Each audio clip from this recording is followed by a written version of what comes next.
to another episode of Lush Life No Labels, a podcast where I talk about the struggles and joys of self-improvement, anywhere from relationships, career, wellness, and more. I'm Fatu. My story of the week is inspired by something one of my friends said while we were out and outing recently.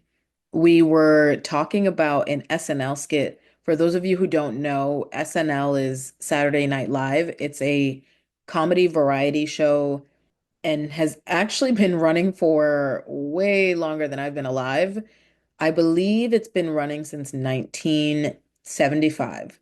So there have been a number of rotating comedians, celebrities, and singers on that show. Anyways, we were talking about one of the comedians on that show, and my friend said, "Oh, I like the actress from SNL, Maya Angelou." Y'all, I immediately busted out laughing because Maya Angelou is not a comedian that I know of. He was actually referring to Maya Rudolph, the actress and comedian. She was notably in the rom-com Bridesmaids, however many years ago. But that made me chuckle because, of course, it was just an accidental slip of the tongue. But it actually made me think about the actual Maya Angelou. She was an American writer, poet, and civil rights activist, not comedian. And I named this podcast episode Phenomenal Woman after one of her very famous poems called Phenomenal Woman. Now, this episode isn't necessarily a specific self-improvement topic, but I just want to talk generally about Maya Angelou and specifically two of her poems that really resonate with me. So there may be some lessons learned from them. So follow along. She was a very interesting person. I was first introduced to Maya Angelou in middle school. My English class was doing a semester of poetry, and I was having a hard time with this module because I had only been learning English a few years up to that point. And I mentioned this before, but English is my fourth language, and I only learned it after I moved to this country. I spent a lot of time practicing to read and write and got pretty good at it. But I always struggled with reading comprehension, idioms, and poetry. For some reason, poetry was, I don't know, maybe still is, kind of hard for me to grasp because it's not often written in a straight logical way, like a sentence. Usually, you have to find the meaning in the poem, and different types of poems have different rules. For example, a haiku is a short Japanese poem with 17 syllables, structured in three lines. 5 syllables in the first line, seven in the second, and five in the third. Some poems might have a specific rule about the rhyming patterns. That's not the way that I learned English, and it was difficult for me to write them and understand what they wanted me to get out of that. So I struggled pretty much the entire module of this poetry section, which was hard too because I am an ambitious person. I was an ambitious kid. So struggling with poetry was a little hard on my ego and my confidence for sure.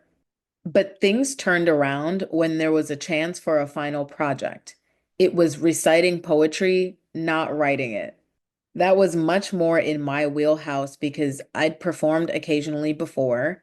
I was in the school chorus. I was also in a jazz play, and I was on the dance team. So performances came more easily to me than writing the poetry itself. My teacher recommended I check out Maya Angelou. We were only supposed to pick one poem to recite in front of the class. The one I picked for my project was Phenomenal Woman. I'm actually going to do a reading for you. All right, here we go. Pretty women wonder where my secret lies. I'm not cute or built to suit. a fashion model size. But when I start to tell them, they think I'm telling lies. I say, it's in the reach of my arms, the span of my hips, the stride of my step, the curl of my lips. I'm a woman, phenomenally phenomenal woman. That's me. I walk into a room just as cool as you please, and to a man, the fellows stand or fall down on their knees. Then they swarm around me, a hive of honeybees. I say, it's the fire in my eyes, the flash of my teeth, the swing of my waist, and the joy in my feet. I'm a woman, phenomenally phenomenal woman. That's me. Men themselves have wondered what they see in me. They try so much, but they can't touch my inner mystery. When I try to show them, they say they still can't see.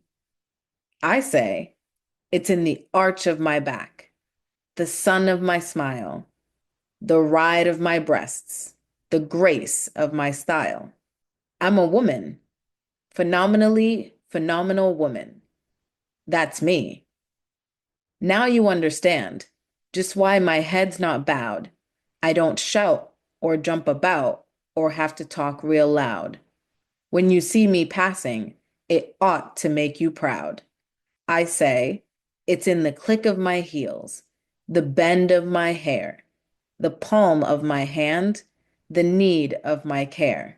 'Cause I'm a woman, phenomenally phenomenal woman. That's me. Ooh, love that poem. And of course, the first time I read this and recited it was in middle school. So it's not that I could relate to everything in the poem. I think some of these are certainly for grown women. But even though I was in middle school at the time, this poem really stood out to me. She had such a confidence that was exuded throughout the poem. And because I liked this one so much, I read some of her other poems. And I guess because I was an overachiever, I had so much excitement that I wanted to recite two poems. The second one was just for fun.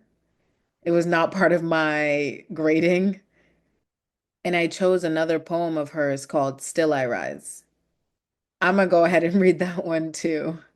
I'm in a bit of a groove. You may write me down in history with your bitter, twisted lies. You may trod me in the very dirt, but still, like dust, I'll rise. Does my sassiness upset you? Why are you beset with gloom?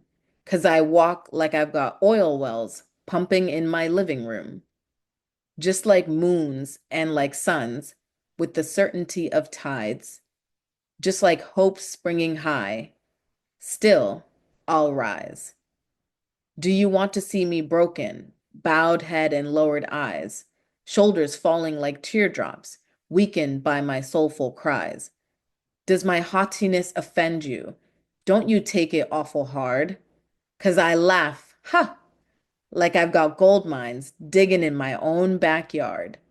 You may shoot me with your words, you may cut me with your eyes, you may kill me with your hatefulness, but still, like air, I'll rise. Does my sexiness upset you? Does it come as a surprise that I dance like I've got diamonds at the meeting of my thighs? Out of the huts of history's shame, I rise. Up from a past that's rooted in pain, I rise. I'm a black ocean, leaping and wide, welling and swelling, I bear in the tide. Leaving behind nights of terror and fear, I rise. Into a daybreak that's wondrously clear, I rise. Bringing the gifts that my ancestors gave, I am the dream and the hope of the slave.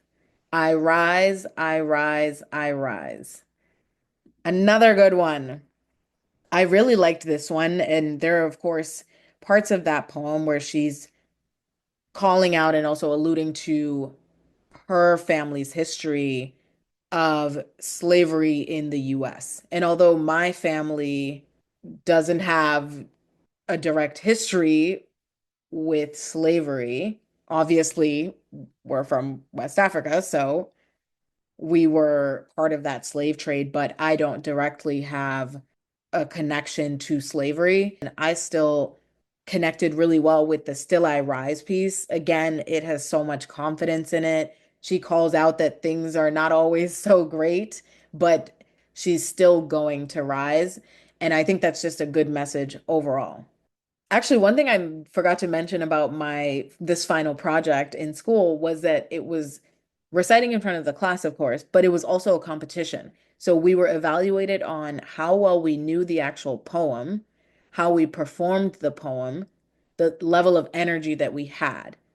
And the person who recited their poem the best would be able to perform in front of the entire middle school at an upcoming school assembly. Like I said, I was an overachiever and I was a performer.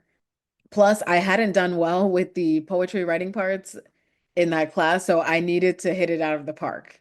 And that's exactly what I did. I won the recitation competition and I was able to perform both poems in front of the school.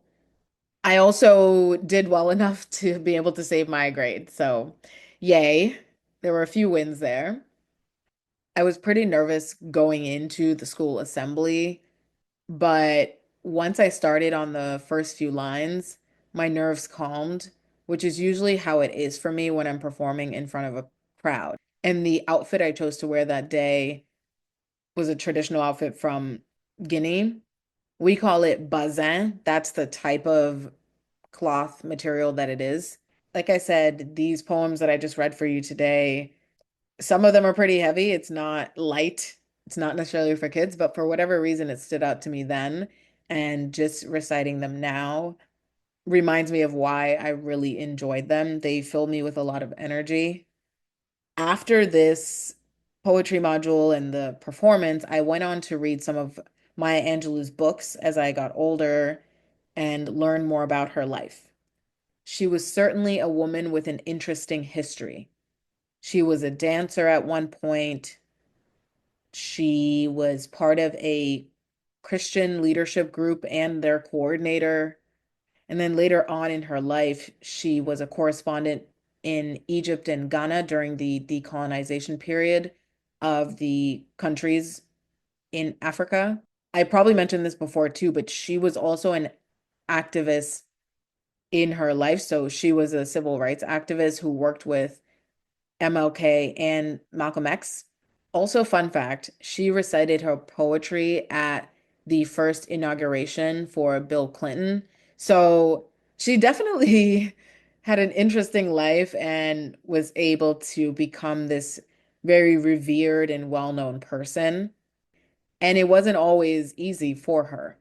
She was not someone who had a certain path laid out for her. She was someone who people underestimated. She was abused in her childhood and turned to books as a form of escapism. She had a child at 17 and had several marriages that led to divorce. Not to say that if you've gone through those types of things that you won't have a great life. Of course not. But she was certainly someone who was confident in herself and accomplished so many things that she put her mind to, despite a lot of things that unfortunately also happened in her life. And as you can see, listener, she didn't have a perfect life. None of us do. We all come from different backgrounds, some better, some worse, depending on how you look at it. But it doesn't mean that we are unable to reach our goals. For Maya Angelou, some jobs and relationships she had worked out for the better, and some didn't. So this ended up being a mini case study on Maya Angelou.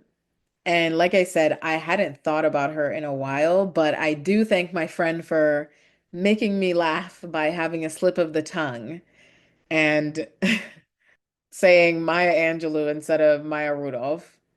I'm also glad I was able to recite my two favorite poems for you today. It's a little different from my usual episodes, but this did bring back some positive childhood memories for me too. I mentioned being a performer and being in a jazz play. I forgot about that. I think I played Billie Holiday in this, and we would perform it at the school, but then we also went to the local colleges to perform. And I'm glad I was in that play too, because that's actually how I found out about the boarding school I ended up going to. That all led me to today. What an interesting way to think about it. I actually want to switch gears here to another topic I wanted to touch on today. A few weeks ago, I had a listener ask why I changed my name from my fake Starbucks name to my real name. For those of you who are a little bit newer, I used to go by Michelle on this podcast before I changed it to Fatu. And it's a really good question.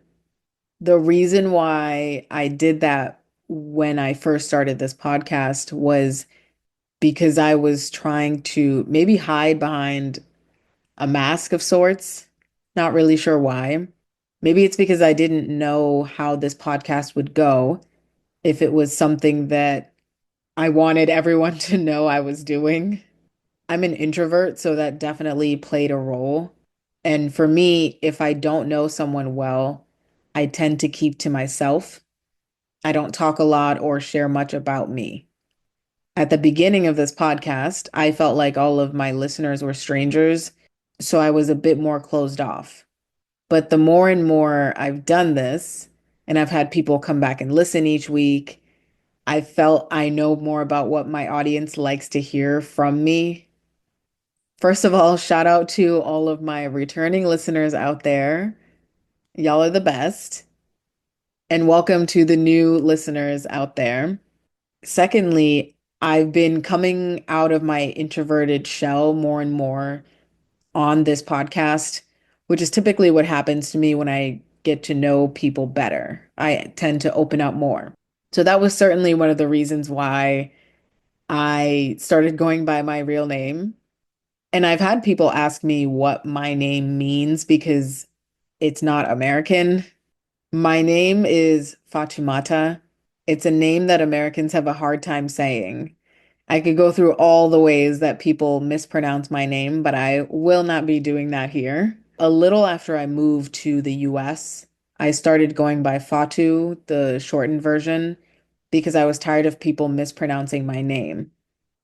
I found that while some people tried to pronounce it correctly, unfortunately, many people did not, which frustrated me because I could also see that they tried for other names from other parts of the world.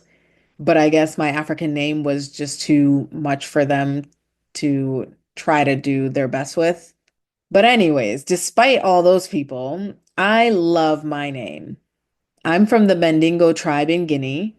Fatimata is a very common name like Ashley or Elizabeth. I actually know many other people with my name in my family and outside of my family. My name is a religious one. It is derived from the Arabic name Fatima. In Islam, it's a reference to the Prophet Muhammad's daughter. Fatumata is a West African version of that, and Fatu is the shortened form of that, which is what you all know me by. So thank you to my listener who asked me that question. Keep the questions coming, guys.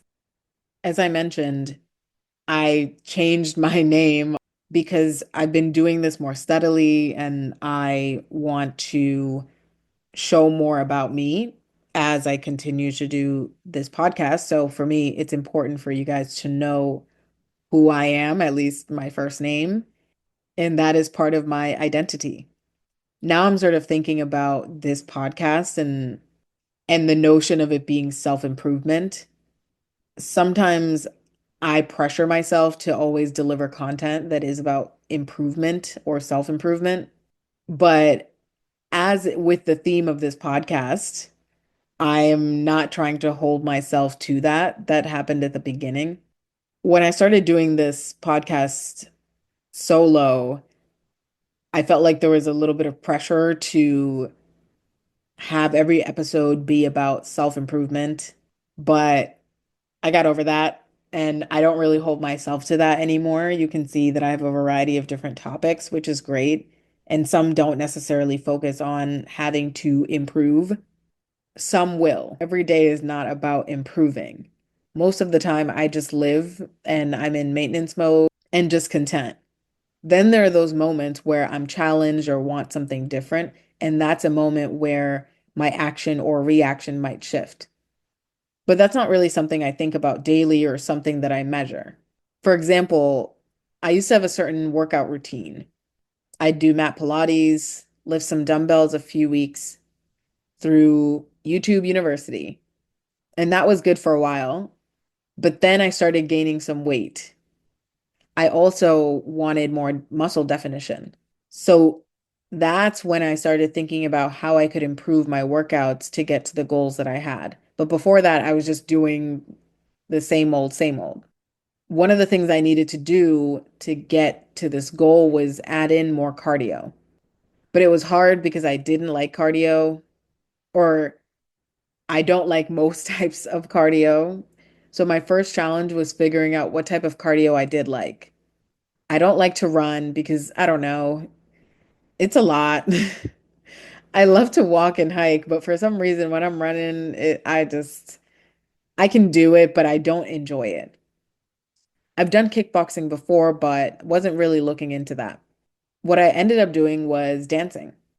I used to dance more growing up. I did ballroom in middle school. In high school, I was on the cheerleading team slash step team.